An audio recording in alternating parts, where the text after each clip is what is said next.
Hello, everybody. So we are starting our bi-weekly update on the Ukrainian situation. And for some of you, it is morning. For some, it is afternoon. Anyway, thank you for joining. We are going to be running this event today for 90 minutes and around 90 minutes. We have a lot of honored guests today, and also for you to know, our broadcasting is done via YouTube as well. So those who are not able to join to Zoom, or just do not need the questions to be asking the questions, can be joining to YouTube. All the sessions will be recorded and will be available if you need to check some information a little later. Our aim here with this bi-weekly event to keep informed the world about the actual situation that is happening in the rural areas of Ukraine during this wartime, and trying to describe and to maybe forecast the future outcome to the market. So right now I will start the presentation with some general information, and as it proceeds, we will be continuing with the shifting between the topics, and that those will be, first of all, we speak about the actual situation in the war. Then we will be speaking about, okay, just a second, about the season, agricultural season. And of course, the export. Very important point is the export, because it influences the prices worldwide, and everybody are waiting for Ukraine to reestablish the potential that we had before the war of the export. Some countries are waiting for the commodity to arrive. The other countries are waiting for the market price to settle down and to know when to sell. And at the end of today's meeting, we will be speaking about the project that we started.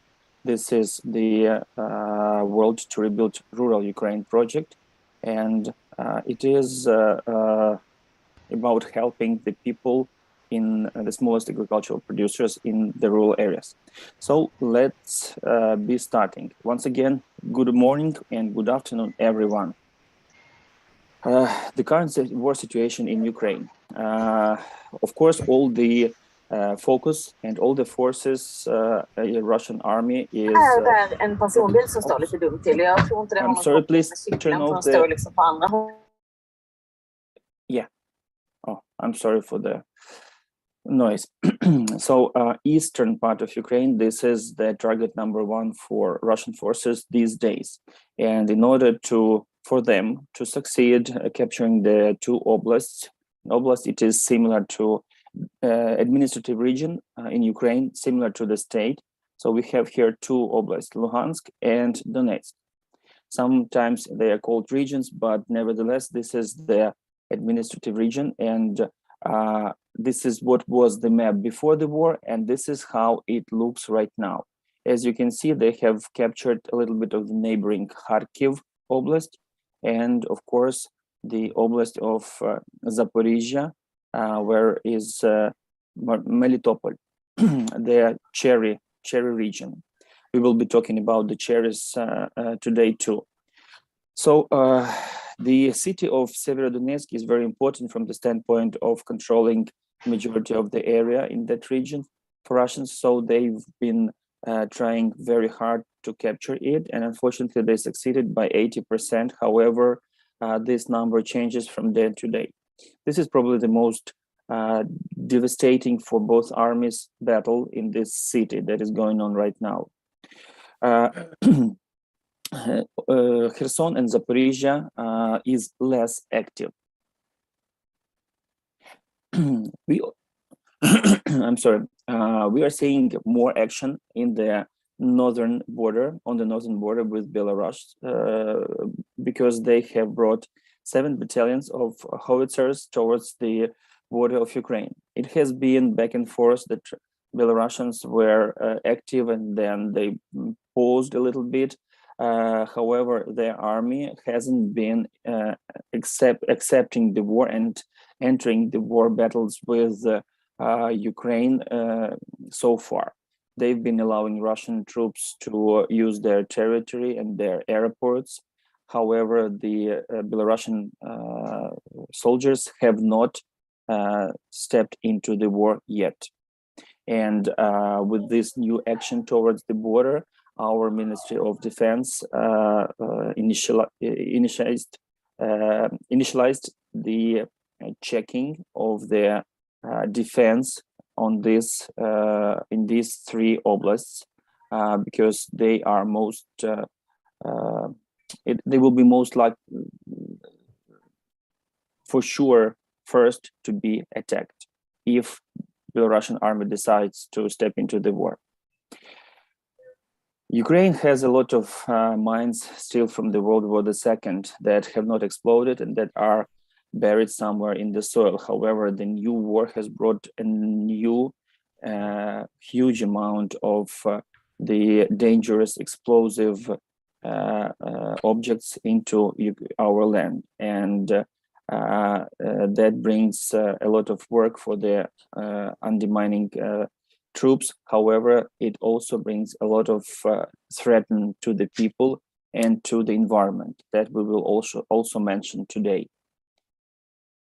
In Mariupol, the city with that steel factory that was destroyed totally. The city was claimed to be destroyed about 95%. However, there are still people who live there, and Russian troops have isolated the city for the reason that they have noticed cases of cholera, and in order not to have it spread, they are controlling the city. However, there have been news coming from that city that they are forcing people who stayed there to clean the devastated houses, and there are a lot of bodies there with this temperature and with this long time after they have been killed. You can imagine what the situation is. And these people who are forced to be cleaning the wrecks of the buildings, they get in exchange the clear water and some humanitarian aid. The farmers in Kherson Oblast. Kherson Oblast, this is the southern region that Crimea Peninsula attaches to.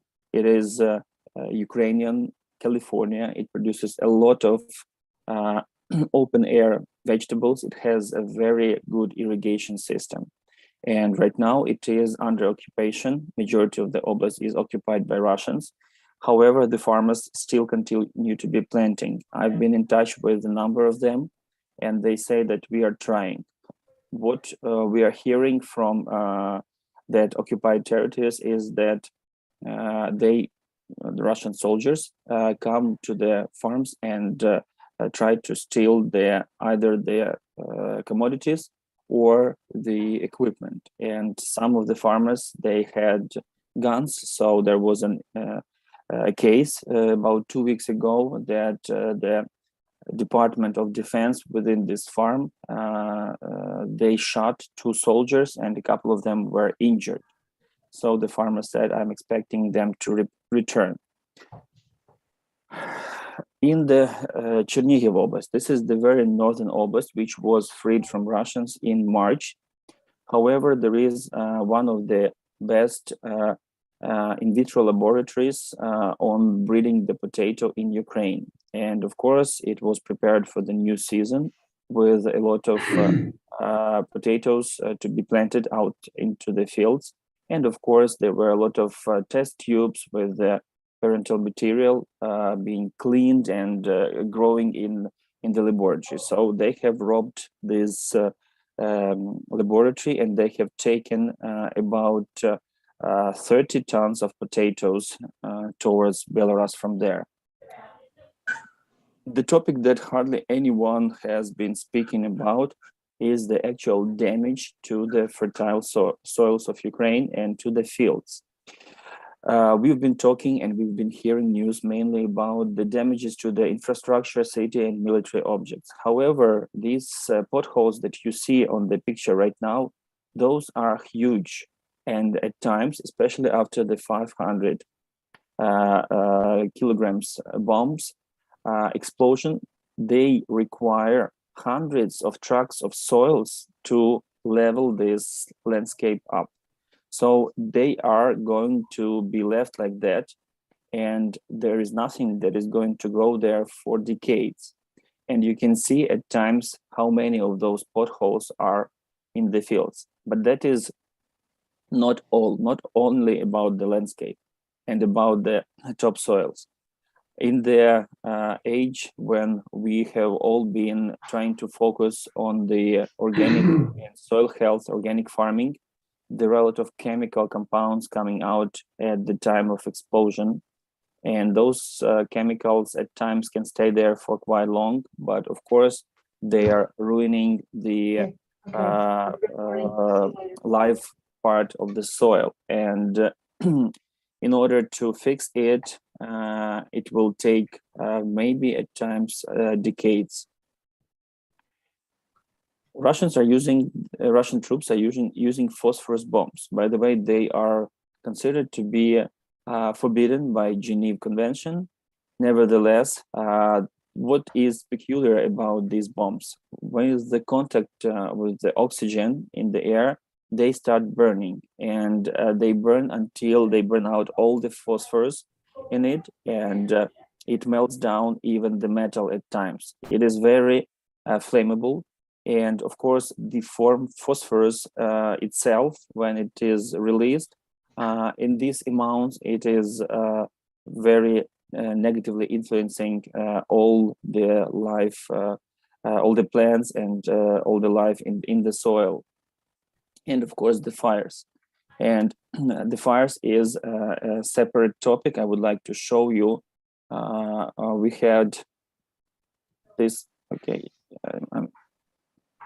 I would like to show you the video. I hope you can see. This is what Russian soldiers are doing.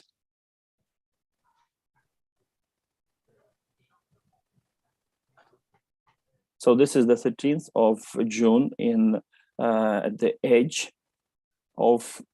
I hope you can see it. Can you see this video? Please let me know, because I'm not sure if it is showing. No, Roman. No? Oh, thank you. I will restart.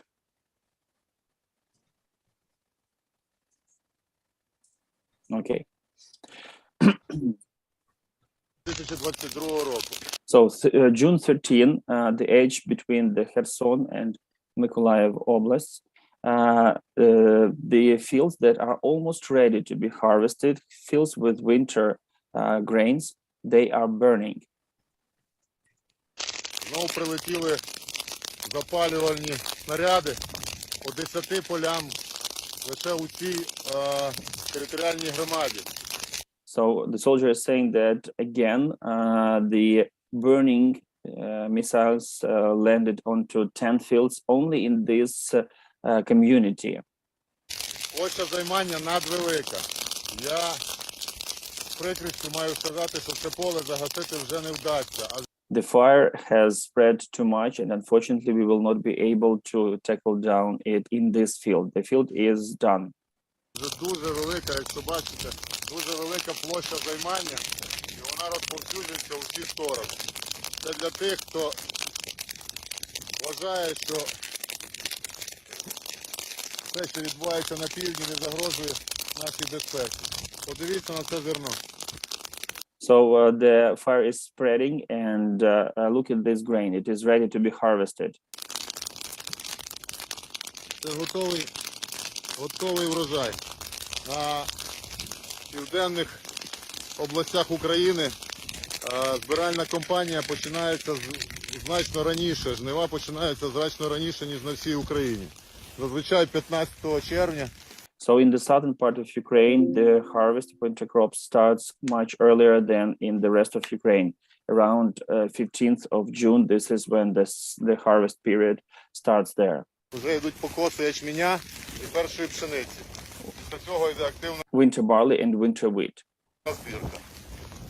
Тиждень орки щоденно по 5, по 10, по 20 полів щоденно запалюють на всій For over the week, last week, they have been firing up 5 to 10 fields every day when this commodity has been prepared to harvesting. So let's go now back to the, okay. Now can you see my presentation? Yes. Yes, good, thank you. Of course, these fires do not limit within the fields, and there have been cases, especially in the eastern Ukraine, that a lot of fields and a lot of forests are on fire.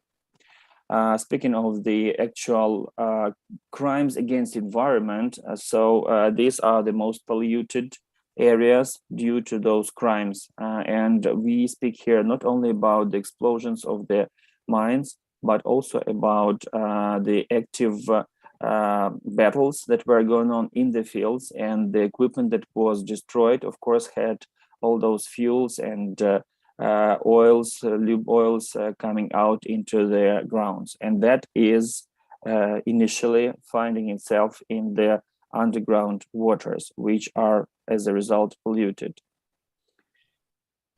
About the farming crimes, the farmers have lost huge amount of the equipment, and especially with these conditions when the parts for the when the world lacks parts for this equipment, and the transportation chains have been broken by the COVID year, we have the situation that they will have a lot of problems substituting that equipment. So over 2,000 units of agricultural machinery was either just stolen or destroyed or totally burned down. And a lot of them get exploded after their troops have retreated. So in the fields that seem to be peaceful, there are a lot of mines still there.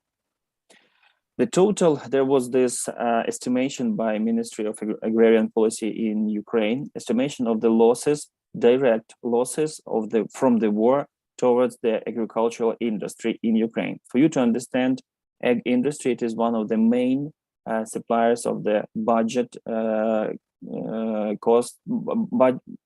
forming industries in Ukraine. For example, it brings up 40% of the export income.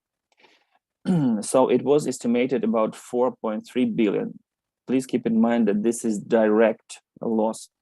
And if we take into consideration the general losses with the industries that are subordinate or that are detached, so to say, to the agricultural industry, like, for example, transportation, machinery building, and so on, it will be huge. At the beginning of May, there was a number that United Nations brought to publicity from 50 billion to 199. And the reason why there was such a big span between these numbers, they said that it's because we do not know what's happening in this occupied areas still and when the war is going to be over. So speaking of the demining, this is of course the process that is going on right now in all the areas which were freed from Russian troops. However, it has its cost, and the cost for 1 square meter, this is the meter is 3 feet, a little over 3 feet. It has the price of up to $5. If you take one field, a hectare of land, it will result in $50,000. According to some estimates, official estimates from our companies that are involved in agricultural analysis, there are up to 130,000 of square kilometers that needs to be demined. And that results in a huge budget, $400 billion. No one can afford that. This is how the Russian troops, their military looks like when they retreat. You can see what's left behind, and everything that can fit on top of the tank can be taken by them back to Russia or to Belarus. The situation in the occupied areas is something that we cannot talk for sure, but there are rumors and there are some facts coming out. So what we've heard recently in the Kherson Oblast, like I said, this is the oblast similar to California. It produces a lot of agricultural produce, which is meant to feed the whole territory of Ukraine. They are not allowed to export it to Ukraine. So the border, so to say, is very strict. Instead, the Russian troops are forcing them to sell their commodities for 10% of the value, like berries and fruit, and of course, right now the early vegetables are coming out. These commodities are taken to Crimea as the result. If we speak about the Melitopol, this is the town in Zaporizhia over here. It is famous for its cherry. So a lot of soldiers simply force to give off the cherry. As a result, one of the farmers, that was just yesterday that I read, one of the farmers sprayed the cherry with some poisonous stuff, and a couple of dozen of the soldiers got poisoning and they were hospitalized. The problem with lootering the grain is very important right now, and it is discussed a lot on the news. In addition to the fact that the grain has been taken first to Egypt and then Egypt refused, then it found its dockage. Actually, it was sold to Syria. A number of barges arrived Syria, and there were satellite proofs that this grain was loaded onto the barges in Crimea, but then it was delivered to Syria and sold there. They are taking by train the grain from the southern areas, and of course from these ports in Crimea, taking further to either Russia or to their allied countries.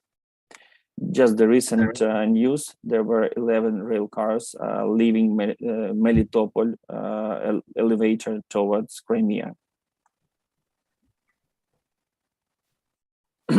Losses of the enemy. This is something that Ukrainian military ministry is keeping track of. We do not have the actual proof whether these numbers are very precise or not. However, these are the numbers, and they are huge. According to the history of wars, these are the probably the biggest losses of Russian Federation in any war over quite a long period of time. However, they still keep on bringing the soldiers and the equipment towards Ukraine.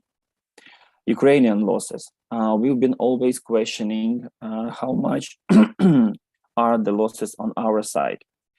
And there were several testimonies of our officials. Mikhailo Podolyak, advisor of the president, said those are from 100 to 200 people.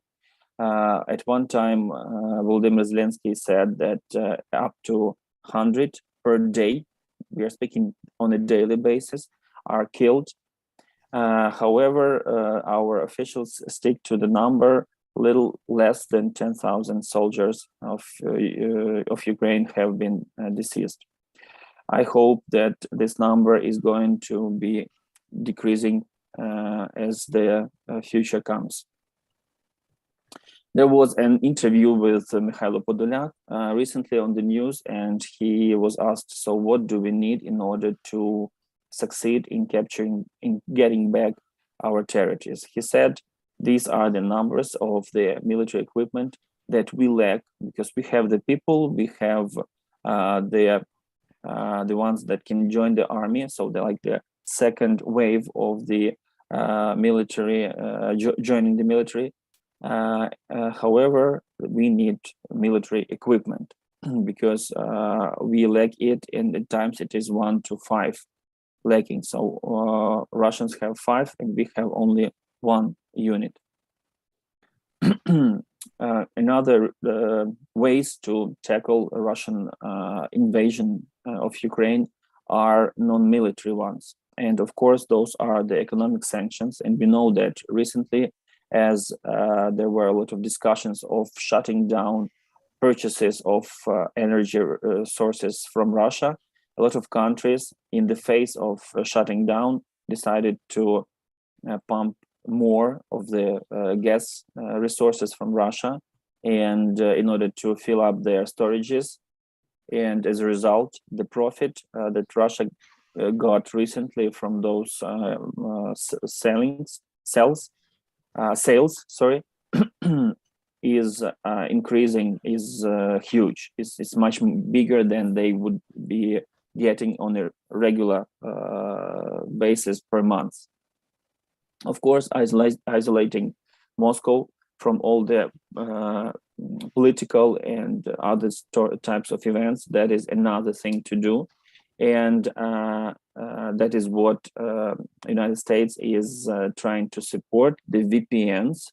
We are speaking here about the internet access of Russians to the true information. So breaking through this digital iron curtain, which the term that has been recently used in media, it stands for isolation of Russian citizens from the true information coming from the West, from the outside. So this curtain needs to be broken as much as possible in order to deliver the true information to their citizens. That's one also very important factor to win. And of course, the bridge. This bridge was built in 2014 between the Krasnodar and Crimean Peninsula.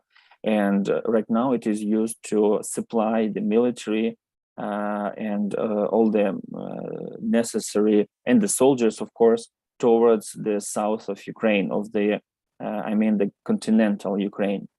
And just yesterday, the day before yesterday, our officials were claiming that this is the target number 1. However, so far, it is not reachable. Although we have gained the detailed plan and drawings and all the facts about this this bridge, this construction.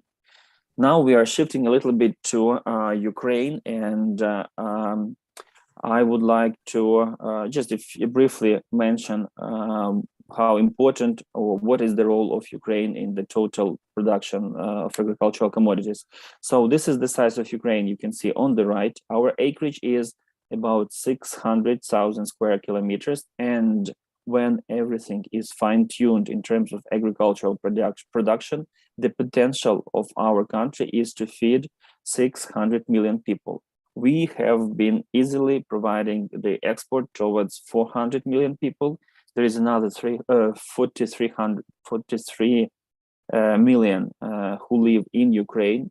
However, we were far from claiming that our agricultural production was fine-tuned. We own we can boast the deposits of about 6% of world's black soils, and that is in the volume, not in the acreage, but volume-wise. For you to understand, the depth of black soils at times is about 3 meters, which is over 9 feet. And of course, this has become kind of like a tradition. Ukrainians farm, and they own about 56% of Ukrainian population, of the citizens of our country, own farmland. So for you to understand, 70% of the total area of Ukraine is the agricultural land. And today we have the guest with us here who would be speaking The honored guest, Mr. Howard, are you there? Can you join our talk, please?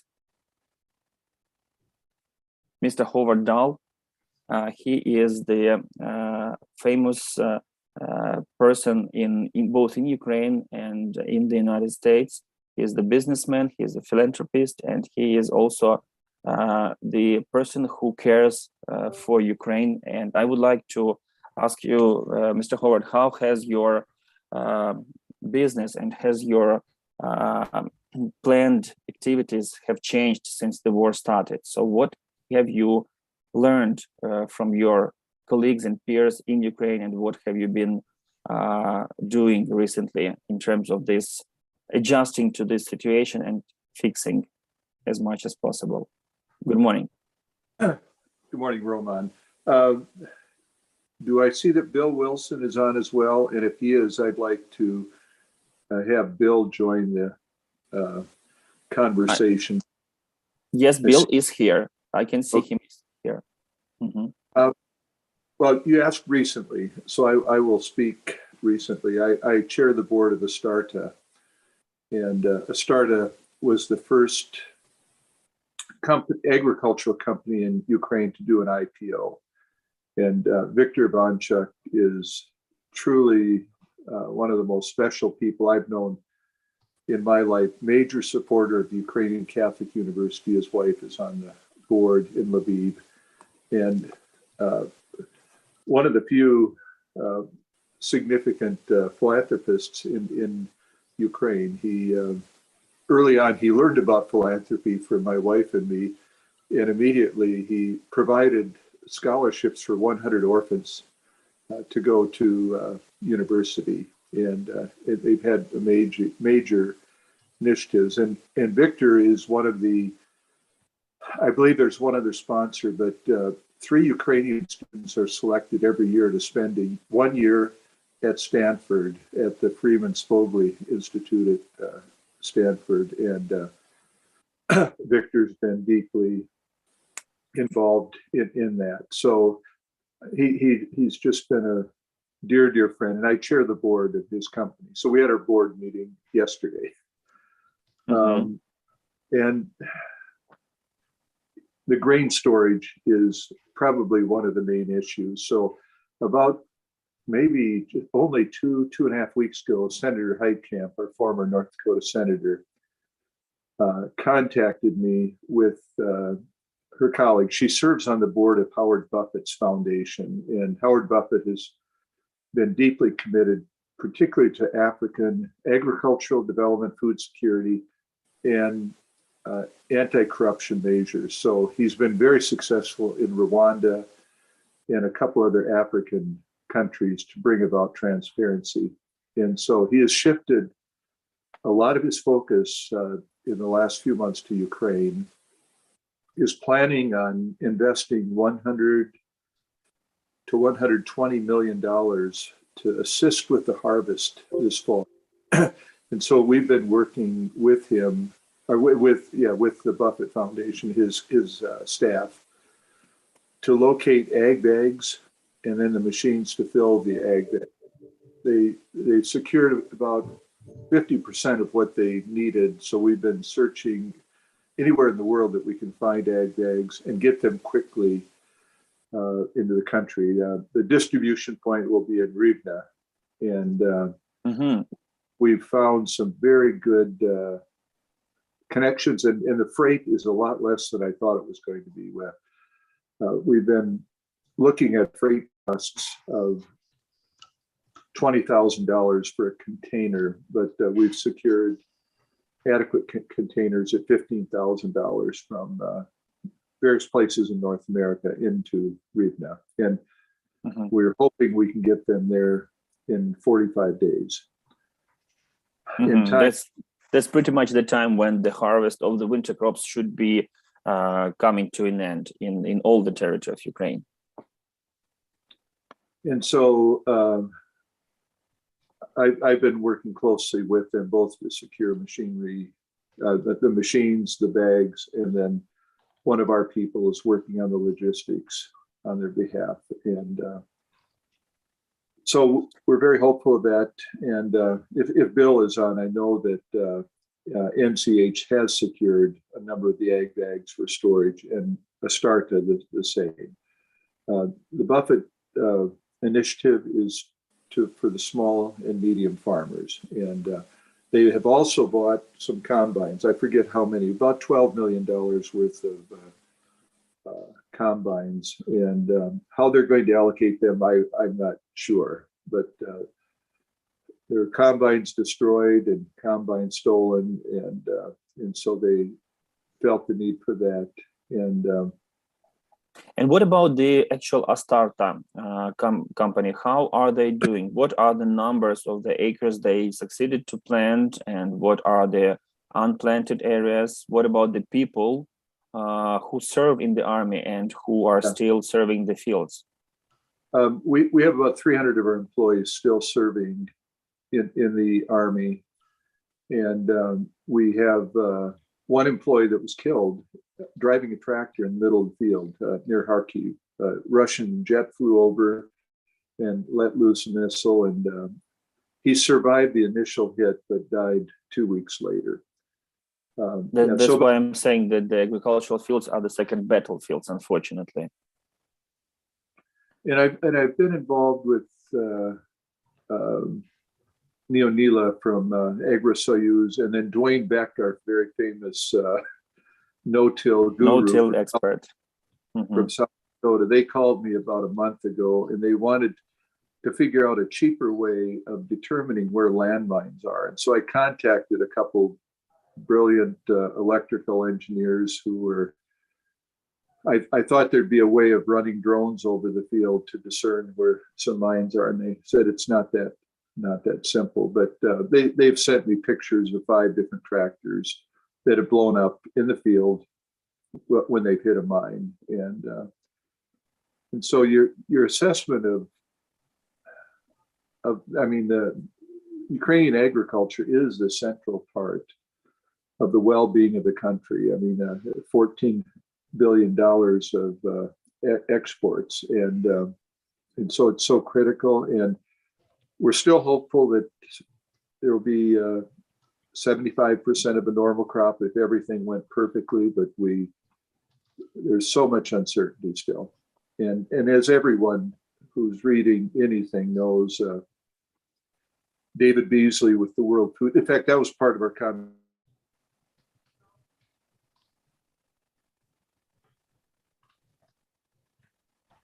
Hello, Mr. Howard? Is it my connection or it is somebody else's? Can you hear me? I think his is locked up, Roman. Yeah, I got it. So yeah, that's the actual effect from the egg industry towards Ukraine. Towards the budget farming in Ukraine is huge, but it's not only about Ukraine, it's about the countries in the Middle East and in Africa. Okay, so Mr. Howard, can you hear us? It looks like the internet was shut down. Okay, so in that case, I will be proceeding with the presentation. And if Mr. Howard joins, then we will finish conversation. So, because of the war in various different forms, we have lost about 25% of the acreage in this season, and no one knows when this acreage will be able to return into the production. But not only that is the change. Okay, Mr. Howard is here. He's joining.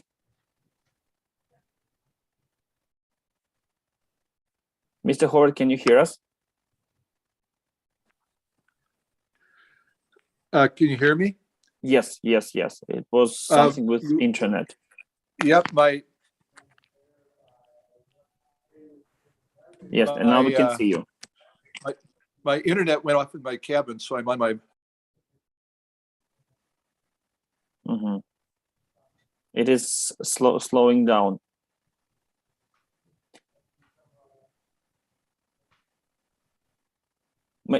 Maybe you turn off the video. It will be better.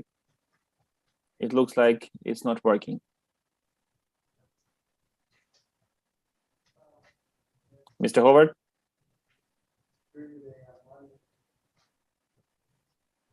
Okay. So we will try to proceed. So the change was made towards different crops to be planted in those remaining 75% of the acreage. And the change was according to some rules that dictated the realities. And the reality is that we cannot export. So reduction of the crops that are targeting the export, this is number one change. But let's see what else. So farmers were trying, because of the active part of the war going on at the beginning of the planting season, so they were shifting to the crops that need to be planted or can be planted later in the season.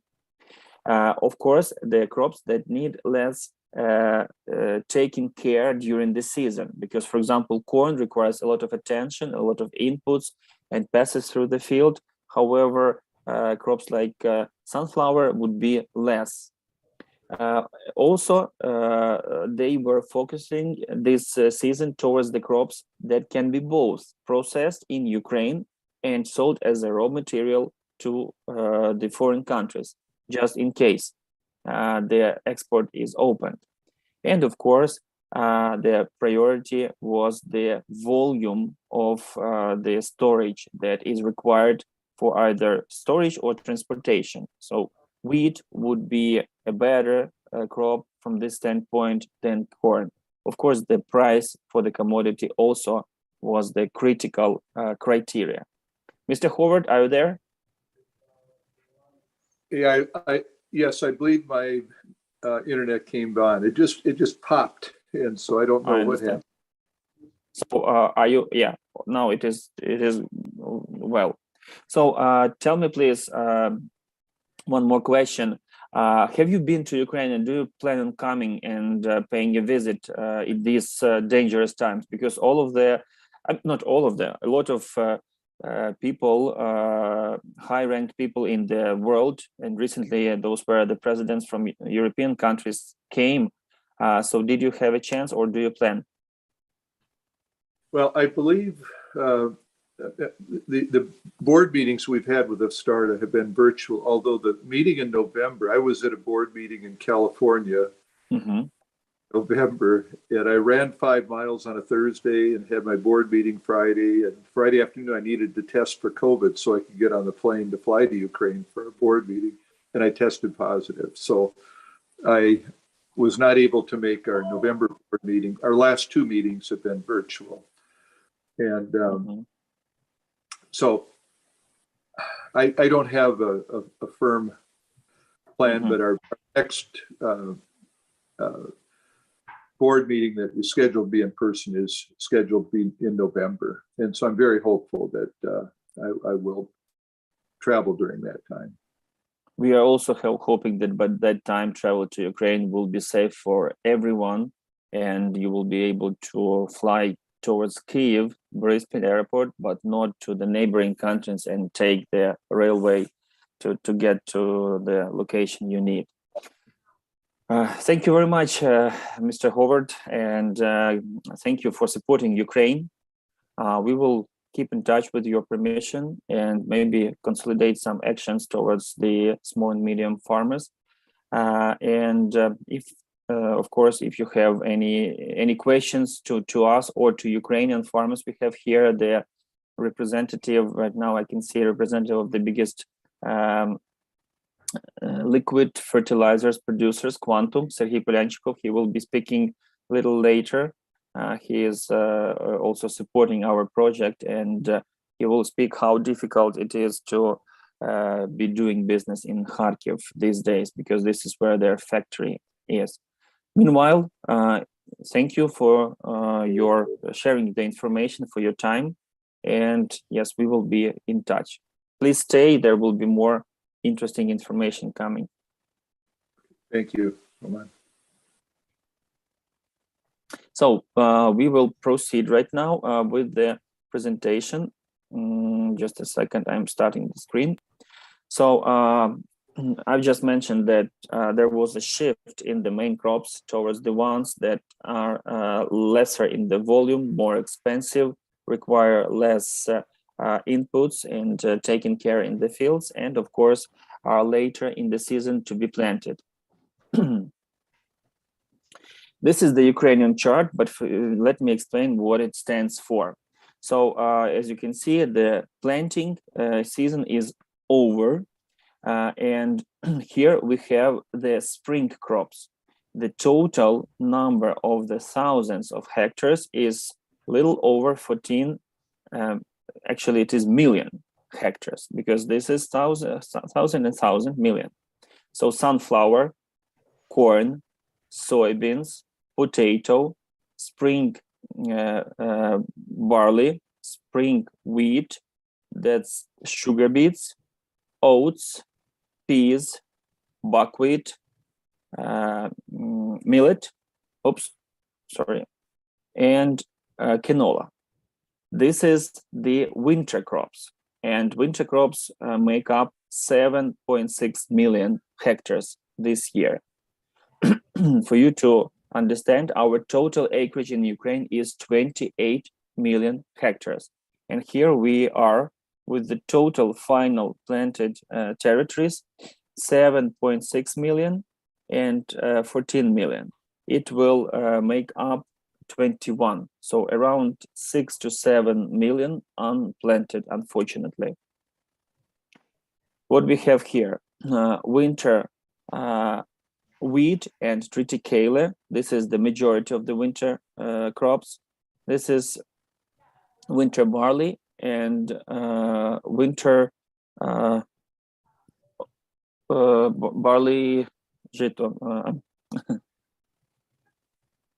Sorry, I forgot the translation, but anyway, another winter crop. What we have here, the planting campaign comparison with the previous year. So which crops are lacking the acreage compared to last year? We have here the 21st year on top and 22nd this year in the bottom. And this shows the percentage of this year's acreage versus the previous. So you can see here it is wheat, barley, wheat almost all the acreage, just like last year. Spring barley, 71%. Spring canola, 100%, even a little bit over 100. Oats, 89%. Peas, 53.9%. So here's corn, buckwheat, millet, sugar beet, sunflower, soybeans, potato. You can see that the crops that are lacking most of all are barley, spring barley, peas, sugar beet, potato, but also corn, sunflower, buckwheat, millet are not filling all the acres compared to the last year. We are talking we are looking into the future planning, and the next stage after the harvest of these winter crops, planting of the next season winter crops. And this planting season will definitely have its problems. That is the lack of money, high prices for fuel and fertilizers that persist starting from the beginning of the war, as well as the storage problems. I'm sorry, we need to mute someone. Okay. And there are various numbers coming from the officials about the capacities that will be lacking by the end of the harvest. So the minimum that we've seen is 3 to 4 million metric tons. And that's what the Howard Buffett Foundation, along with Mr. Dahl and other people and other companies in Ukraine are working on to supply these bags, these additional storages for at least 4 million metric tons of the commodities that will be left outside unless found storage for them. The estimation of the future harvest, due to this, a lot of factors, lack of inputs, lack of acreage, and lack of care towards the commodities in the fields, result it's at times with 50% lesser total volume harvested to be harvested this year of the spring crops. And you can see the numbers. This is actually all crops, not just spring crops. 18 million tons this year versus 32 million tons last year. For you to understand, last year was one of the best years. So it's not an average, but this is the best. Of course, we try to compare ourselves with the best times. Corn, almost twice again. Barley, the same. Other grain crops. Sunflower, this is what Ukraine produces the most, and it really influences the world supply of sunflower and oil. 10.6 last year, this year, and last year was 6.4. That's the shift in the crops that was at the beginning of this planting season that I mentioned. So farmers shifted to the commodities that can be, first of all, they are not so big in volume. They are cheaper to be taken care in the fields. They are they can be processed both in Ukraine and abroad. And Ukraine processes sunflower % of the sunflower oil worldwide. These are the top commodities of Ukraine, and we tried to Google the prices, the differences of prices for these commodities. So first is the price right now in Ukraine and the price in the United States or North America. This is very rough estimate, but you can see the difference.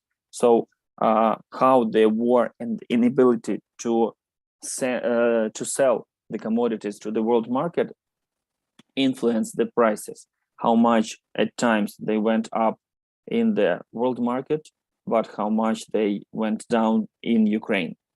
If you have more accurate numbers, I would be grateful to you to step in and to correct us. Like I said, we just Googled them, and that is for the pure comparison, for you to understand what are the conditions that Ukrainian farmers work with. And these prices are not throughout all the territory of Ukraine.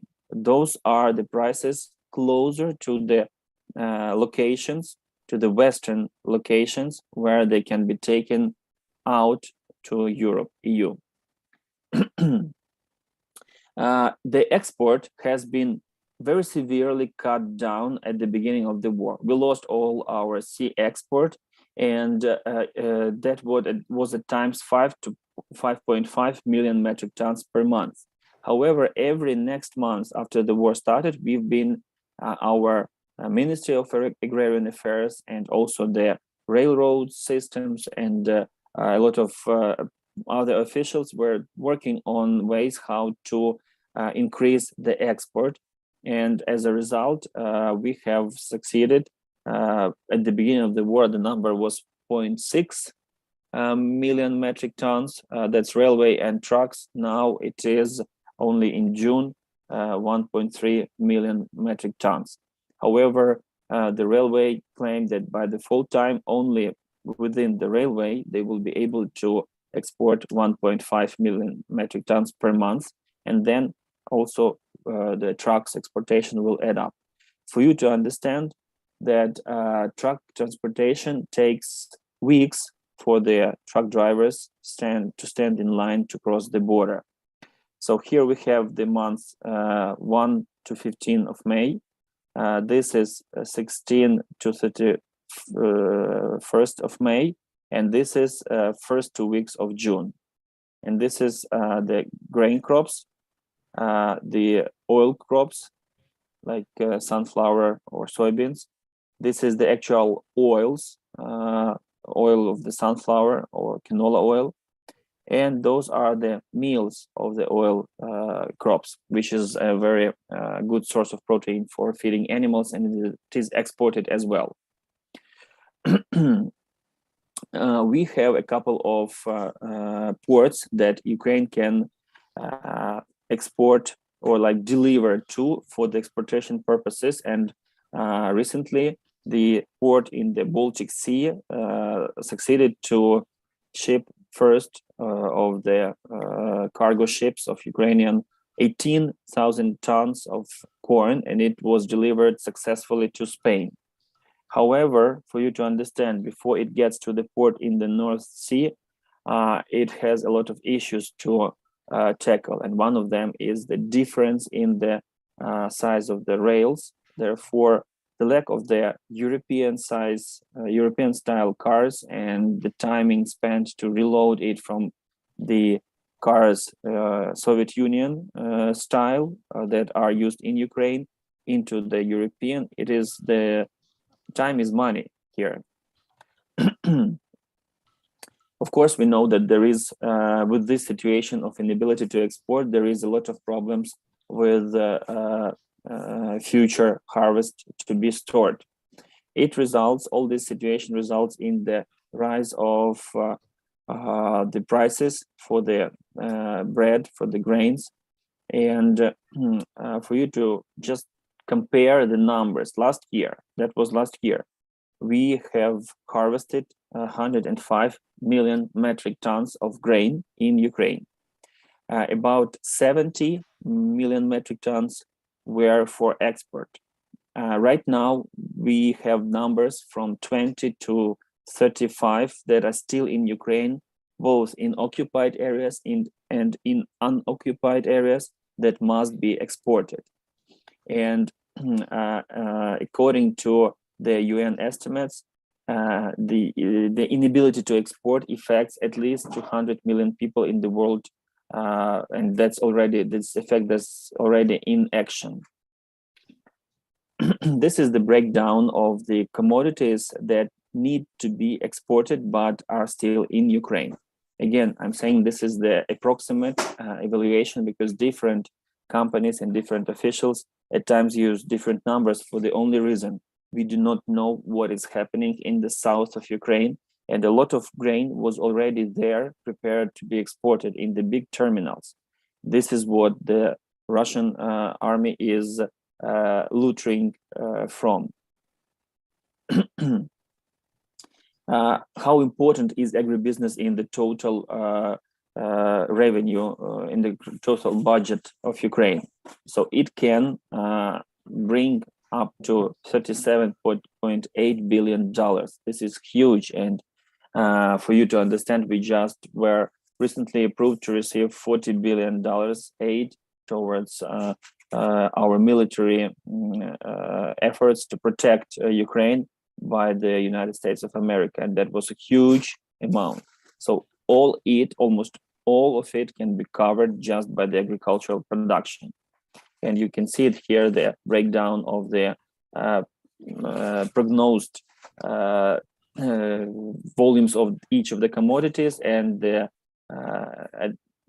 budget that it can raise with the prices, with the current prices for these commodities. So what are the alternative ways to do the exportation? We have at least 5 huge ports blocked that do not work, but we still need to look for the ports to export. So the trucks and railway will never be able to catch up with the volumes that must be exported. Therefore, the ports, this is the most important way to export this volume of the produce. Romania, Constanța, that's the first port that we started to look for as an alternative way, and within 1 month of working with this port, it raised the price for unloading, for reloading actually from the cars, railroad cars to the barges 4 times, like in 4 times higher within 1 month. Poland, Gdansk, here we can go through the Volyn region and through Poland towards the port. However, Poland has the different size railway, and it seems to me Andriy Dekun, Ukrainian, he is the consulting. He owns the consulting company in Ukraine. He proposed to build 300 kilometers of the wider railway in order to be able to export much quicker. Another option is Lithuania, the port of Klaipėda in Lithuania. But still, there is this lack of the size of railway. By the way, there were also official statements by the Ukrainian railway that they will rebuild all our railways to the size of the European ones. However, it will take huge amount of money and time. So just recent piece of news, Mr. Joe Biden announced the aid of temporarily silos at the border of Poland and Ukraine for the ability to store all the grain. Not sure about the details, but silos, they seem to be quite, not temporarily, but stationary. And why cannot we negotiate with Russians the possibility to create corridors in the Black Sea? That was the explanation of, again, one of the officials just recently. First of all, like Joe Biden said, it is risky because Russian warships can sink in it, and those were the cases already. At least 2 ships were sunken in the Black Sea. Secondly, if we open the port of Odessa, for example, for the cargo ships to come in, and those also were the cases in the past, but with the ground forces, the Russian military ships will fit into this line of the cargo ships, and then can make an attempt to capture Odessa, and people will be killed and the territories will be lost. Therefore, this is not an option, and Ukraine will not accept this scenario, although Turkey, some European countries, and Russia are heavily proposing this scenario. So Russians, instead, they want, so they're proposing help to create the corridor, but they are proposing to instead have the sanction dropped from Europe. So we will secure the corridor, but let us do the business with Europe. And the facts that prove this statement is that, first of all, just recently they have destroyed the second largest grain terminal in Mykolaiv, and this is the location was the port in Mykolaiv, which is not controlled yet by Russians. So what they do not control, they try to damage or destroy. There is a bridge coming through the Dniester estuary in Odessa Oblast, and this bridge was used it has the railroad coming through it. It was used by the trains just for the export purposes, but not for the military purposes. They destroyed that bridge, which now forces all the, I have the client in Alexandria, and they had 12 cars which successfully passed, but before the next train was coming with 62 cars of their grain, the bridge was destroyed. So what they need to do now to reload that grain from the train towards the trucks, run around this estuary and stand in line. So it is much longer and much more expensive process right now to have this grain exported or just even delivered to the port of Constance in Romania. And of course, the recent shellings of the infrastructural objects of railroad were the priority for Russian troops. 10 days ago to 1 week ago, they destroyed the facility that was repairing and building the cars for grain transportation. And of course, the facts that I've been showing at the beginning, them burning the fields ready to be harvested. So it all proves that food and agricultural industry is one of the leverages Russia is using, and it has been already the case that Ukraine suffered the act of genocide in the form of the starvation or famine. It was in 1932-33 when people in the face of winter were taking away all their food, all their commodities that they produced over the season. And of course, the fact that next year, those who survived, they wanted to find some food, and they took 5 heads of wheat. That was enough for them to be killed without any court. That was the, so to say, death penalty at once. So there can be the effect towards the 49 million people if we do not fix this food supply with Ukraine, and the countries that will be affected most of all are Lebanon, Tunisia, Somalia, and Libya. Of course, right now it all is resulting in the rise of food prices, and not only the bread, as mentioned, 300% in some cases, but also the other types of food, even the meats and so on, are rising, and it is in average 17% since January this year. However, the prices for all the cereals are even higher. Now we are trying to understand, for those who have joined just today and have not heard the previous sessions, I would like to pay your attention that in Ukraine there are 3 types of agricultural producers. One of them makes up 20%, up to 20% of land, are the agricultural LLCs or corporations. They are profitable. They create jobs, they pay taxes and produce their commodities. However, in this war, each of them were affected at least a little bit. The second part, the biggest part of agricultural producers are the private farmers, and they make up to 50% of land. Those are the actual people from those communities who, starting from 2000, purchased the farm, and they took good care in management of the farm and fine-tuning the processes, so they resulted to be prosperous farmers before the war.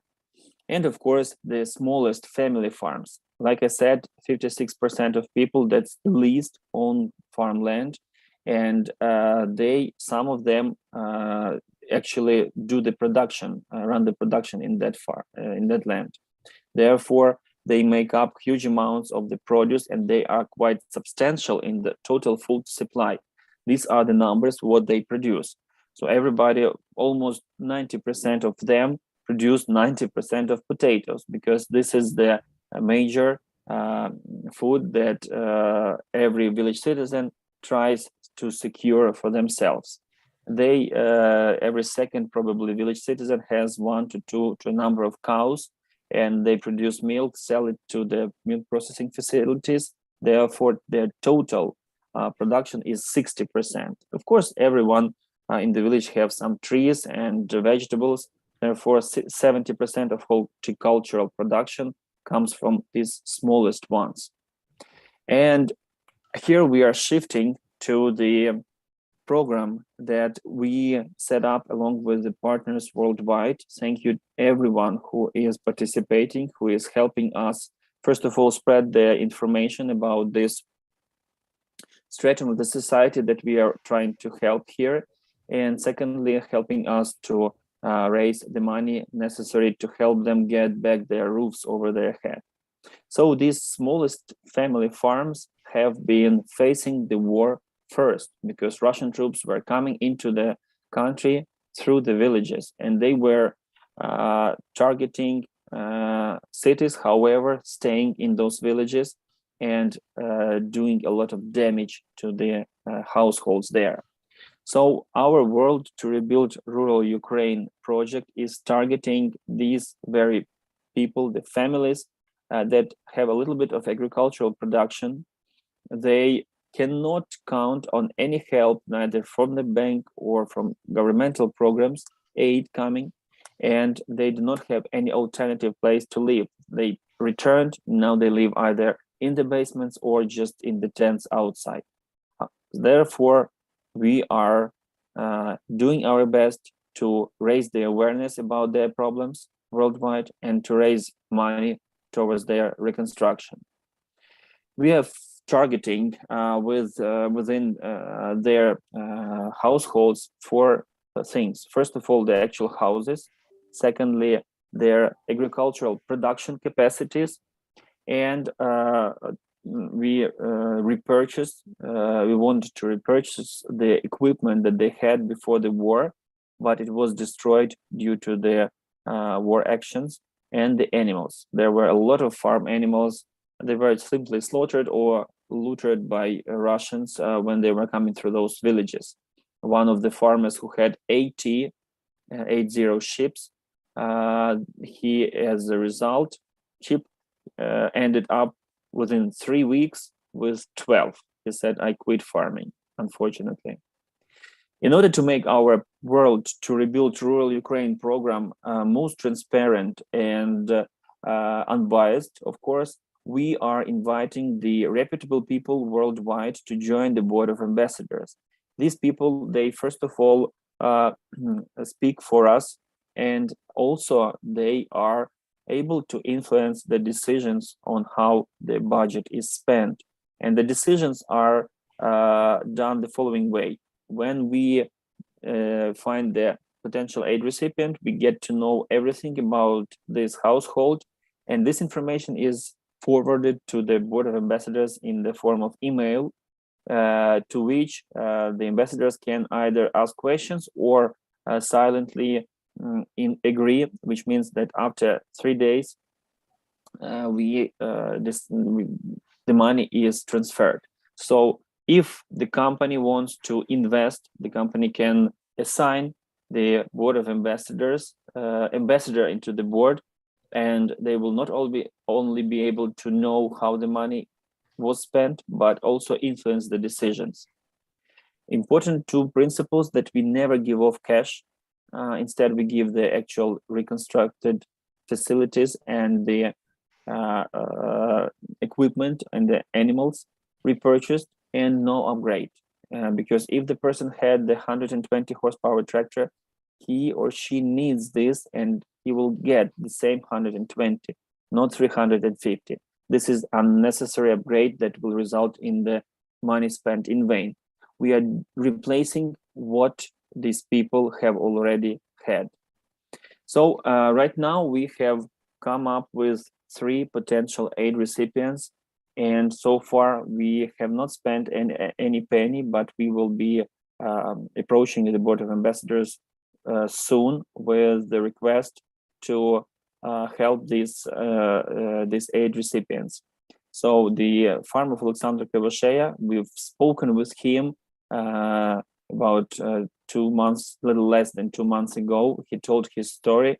He was the one who prepared well for this future season by purchasing all the inputs, but as a result, when Russian troops came, those inputs and everything that he had, including the commodity storage, was burned down along with the tractor. But he still continues farming. He does not give up.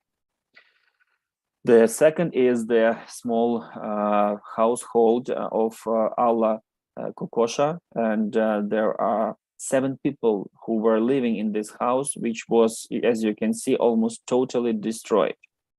And it was on March 28th because of the phosphorus and cluster bomb. So we are targeting to rebuild the house for her. Dmitro, are you there, Dmitro?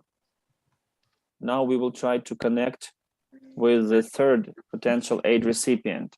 And Dmitro, our project coordinator, he is at the household right now.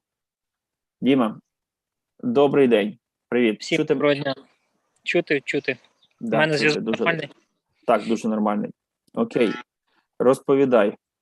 Сьогодні я знаходжусь в селі Загальці, це Бородянський район. І So Dima is saying that he is in the village named Zahaltsi in the region of Borodyanka. І в сім'ї Ірини, пані Ірини, що тут відбулося? От у мене на фоні я зараз переключу камеру. Було Mhm. So the family of Miss Irina, this is what she has resulted after the missile hit this barn or whatever. То що тут було, Дім? це було пряме попадання. Це ось хлів, зараз видно на відео, де була худоба. Пані Ірина тримає близько 8 корів, здається, 4 малих телята. Mhm. І ось ми зараз побачимо, як вони в полі. So Miss Irina, she has 8 cows and about 4 young calves. And you can see them in the field, but that building that we saw at the beginning, that was the barn for the animals and for the storage for the implements. So the cows are outside. Що там було в тому сараї, коли попала ракета? В тому сараї були худоба знаходилась, корови і 2 свиней і кури.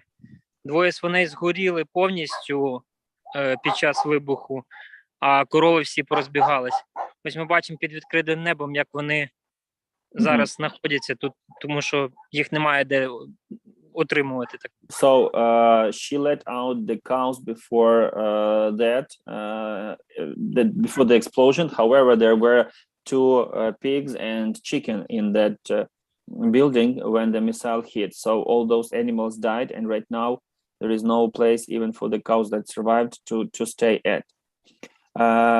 Гаразд, тоді пані Ірині, що саме зараз їй критично потрібно? Ми можемо з нею поспілкуватися? Зараз пані Ірина підійде на 2 слова до нас. Okay, Секундочка. so she's busy with the Пані Ірина, скажіть, будь ласка, в 2 словах, що взагалі відбулося і як це сталося? Це відбулося 8 числа. березня. Нас бомбить. Березня. Да, 8 березня. А числа якого мені кухню розбили? 11-го. Це So- кухня і разом з хлівом. Ну, воно Ну, Там спочатку видно. стінку розбило, а потім на другий раз стіну спалило, а потім кухня і сарай горів. So there was they started to bomb them on the 8th of March. There were 3 missiles hitting that facility. The one was just damaged one of the walls. Then the third one finally destroyed everything, and it was on the 11th of March when it was totally destroyed. Що вам, пані Ірино, зараз фактично на першочергове потрібно? Підкажіть, будь ласка. Саме в першу чергу мені треба зробити якийсь сарай. сарай, щоб худоба під відкритим небом не була. So I'm asking, what first of all do you need to have fixed? And she says, first, the priority is to have the roof over the animals so that the cows would have some shelter.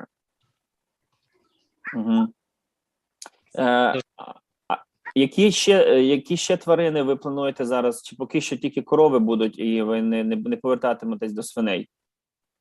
Корови, в мене ще 2 свиней є і кури. 2 свиней докупили, 2 свиней зараз є. So Irina, she purchased 2 pigs after the previous ones died. She continues to raise the pigs and repurchase the chickens. However, she needs this barn for the animals. Гаразд, добре тоді. Пані Ірино, дякую вам за те, що ви стараєтесь і стійко тримаєтесь. Ми спробуємо вам допомогти. Зараз якраз будемо запускати тоді інформацію саме про вашу ситуацію, щоб спробувати щось якимось чином хоча б вам бути корисними. Нехай Бог береже вас. Спасибо, бережіть вас, Боженько. Спасибо, що допомагаєте. Всього найкращого. Дякую, Діма. Спасибо, Богу. Пані Ірина ще має 70 соток землі, здається, обробляє. Взагалі до гектара землі обробляла до війни, на сьогоднішній день десь 70 соток.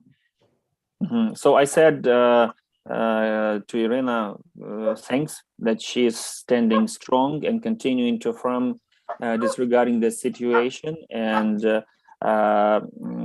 wished her good luck, said that we will do our best to be of any help for her. And Dima says that she used to be farming up to a hectare of land with these commodities. Now it is 0.7 of the hectare that she's trying to farm this year. Окей, добре, Дім, дякую тоді. Збираю інформацію, будемо підбивати підсумки. Окей, всім дякую, всього доброго. Да, щасливо. So, as you can see, this is the third, and we just found out about this household 2 days ago, maybe 3 days ago. I asked Dima to go there unpreparedly and to show what's really going on there. However, I would also like to thank everyone who is working with us, who is supporting our project, and who is doing what they can in order to help these people, these smallest agricultural producers who are left on their own.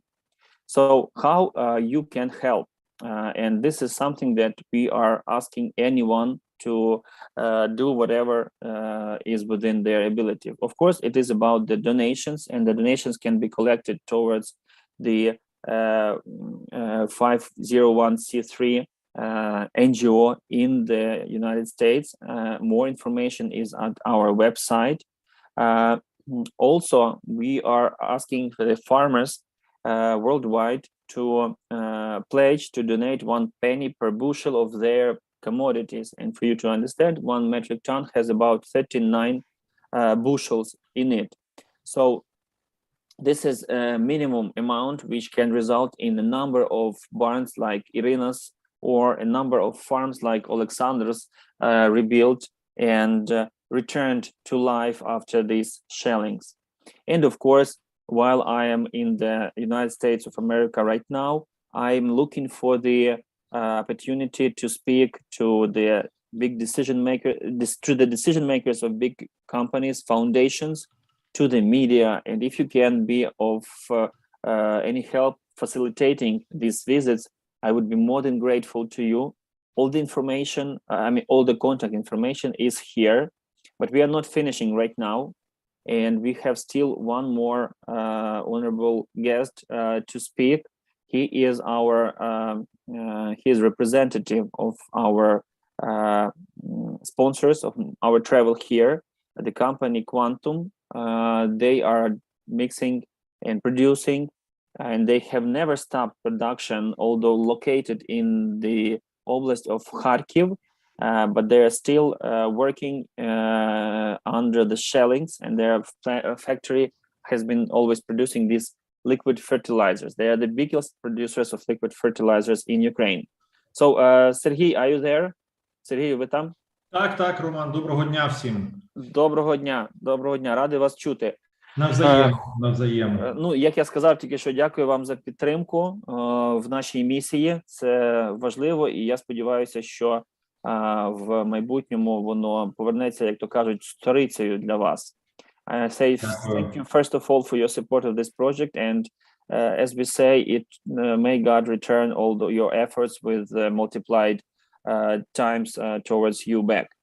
Розкажіть, будь ласка, як взагалі через цю війну вдавалося працювати вам, і яка була ситуація з поставками, чи все вдалося, чи всі контракти вдалося виконати, і саме головне, яка ситуація з людьми? So please tell us how have you been working under the circumstances, and have you been able to fulfill all the contracts of supply of these inputs, of the fertilizers, and what is the situation with the people, with the labor? Is everyone safe? Ну, по-перше, я хочу декілька слів сказати про нашу компанію. Ми є представниками середнього бізнесу в Україні, але є одним з лідерів у своєму сегменті спеціальних добрив, зокрема рідких стартових добрив та рідких фоліарних добрив. So first of all, I would like to say a few words about our company. We are the middle class business representatives, but we are one of the leaders in the production of liquid fertilizers, starter fertilizers, and foliar fertilizers in Ukraine. Компанія наша розташована безпосередньо в Харківській області, в безпосередній близькості і в зоні Харківська область знаходиться в зоні бойових дій. So our company is located in Kharkiv Oblast. Let me show you. Зараз я покажу заодно. Kharkiv Oblast is over here. So this is Kharkiv. You see the boundaries of Ukraine. So in this close proximity to the city is located their factory. Правильно я показую, да? Так. Все вірно. І в перші тижні, коли почалася ця агресія і війна з боку Російської Федерації, ми вимушені були зупинити виробництво. In the first weeks when the war has broke out, we were forced to stop the agricultural production, actually the fertilizers production there, stop the factory. Але через декілька тижнів ми, так як то кажуть, поспілкувалися з колегами з нашими і прийняли рішення знову запустити виробництво для того, щоб забезпечити фермерів нашою продукцією, тому що мали багато замовлень. Були плани росту в цьому сезоні з виробництва близько 30% порівняно з минулим роком. But in a couple of weeks, we have talked with our colleagues, discussed the opportunity of restarting the factory, and decided that this would be the right decision. Our plan was to increase the capacity production by 30% compared to the year 2021 in this year. However, І основною, як то кажуть, проблемою стала, окрім, звичайно, безпосередньо бойових дій в країні, стала проблема логістики, тому що було зруйновано декілька мостів основних транспортних потоків з нашого виробництва.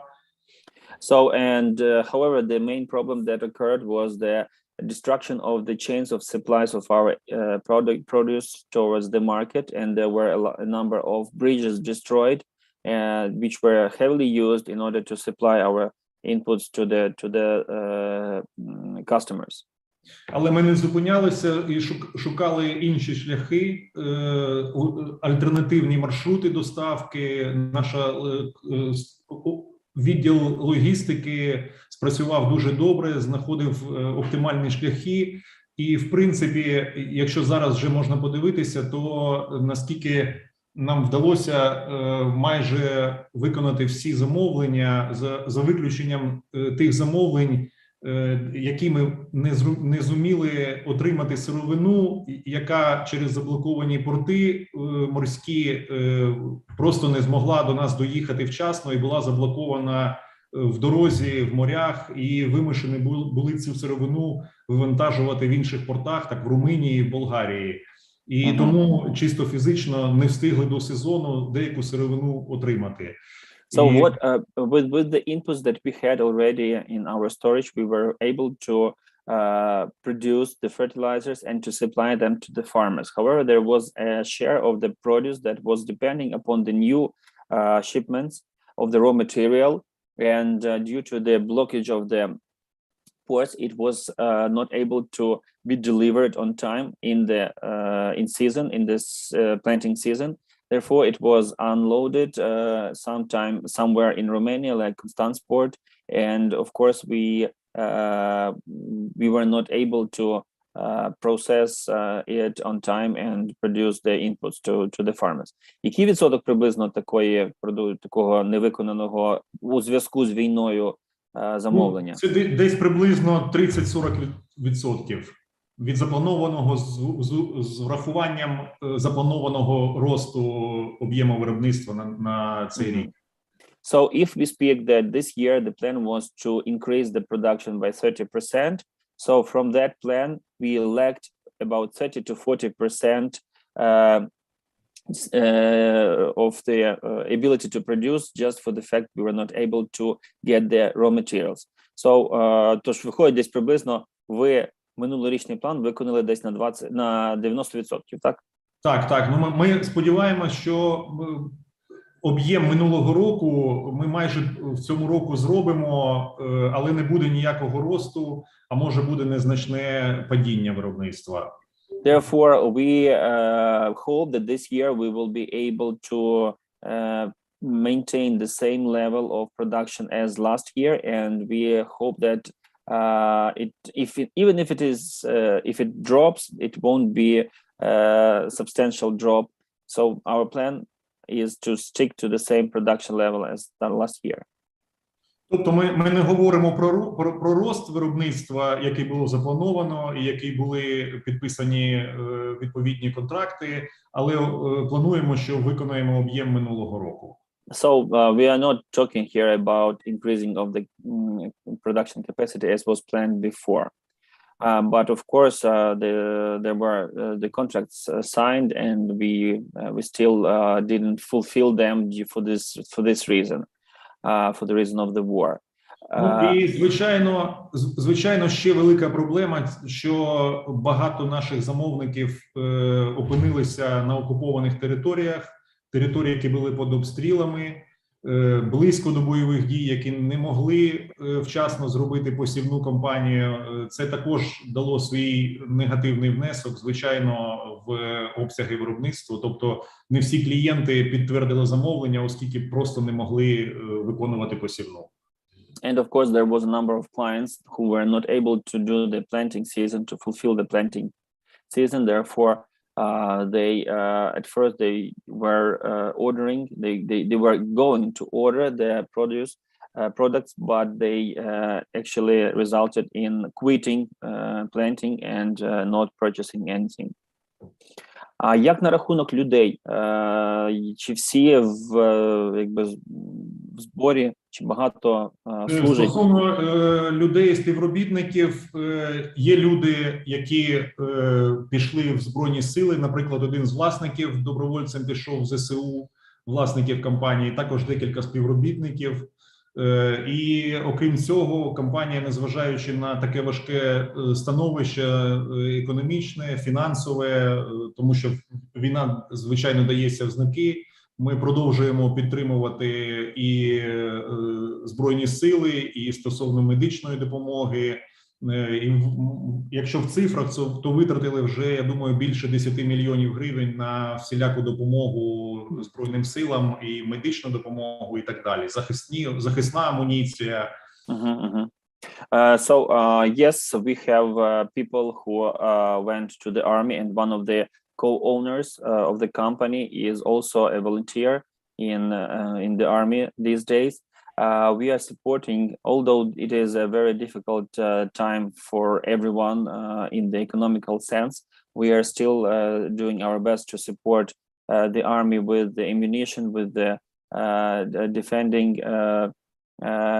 units, and of course with the medical units. We've in general spent over 10 million hryvnias towards this aid, and keep trying and keep doing whatever we can to support the business going and the army moving forward to the victory too. Звичайно, що можна сказати, що в нас немає права зупиняти свою роботу, тому що українські фермери не, як то кажуть, працюють не покладаючи рук, ніхто не збирається здаватися. Багато регіонів України фермери настроєні, незважаючи на таке важке становище, працювати далі, активно працювати, тому що потрібно вирощувати хліб і забезпечувати їжею як власну країну, так і багато людей за кордоном. We keep up with our farmers who do not give up. They go and they plant their commodities in the fields in the dangerous conditions, because both they and everyone understands that we need to be supplying food not only to our soldiers, to our country, but worldwide as well. So we will be doing everything we can under the conditions. Добре, пане Сергію, дуже вам дякую за коротенький екскурс. за те, що організували цей проєкт. Ми раді прийняти в ньому участь і хочемо окремо сказати, подякувати Сполученим Штатам, людям зі Сполучених Штатів за всіляку підтримку стосовно боротьби з цією преступною злочинною агресією Російської Федерації. Sergey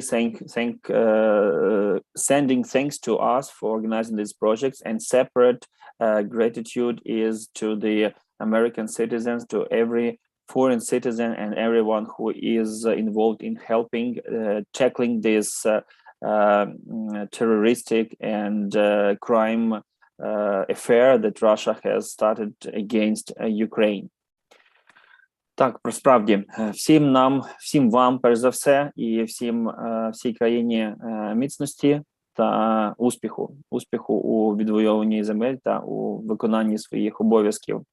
So, good luck to all our country and to the people who are fighting back the land, and as well as to those who are fighting at the back of the front lines, the businesses. Дякую, пане Сергію. Всім передавайте великий привіт від нас. Сподіваюсь, скоро зустрінемось на рідній землі. Thank you, Сергій. Дуже дякую, дуже сподіваємось. Please tell hi to all your team, and hopefully we will meet on our native land soon. And thank you everyone here among the audience for joining. Please spread the information about our bi-weekly, about our project. We will be grateful for any help here. All the best to you. Enjoy the day and have a nice weekend. See you in 2 weeks.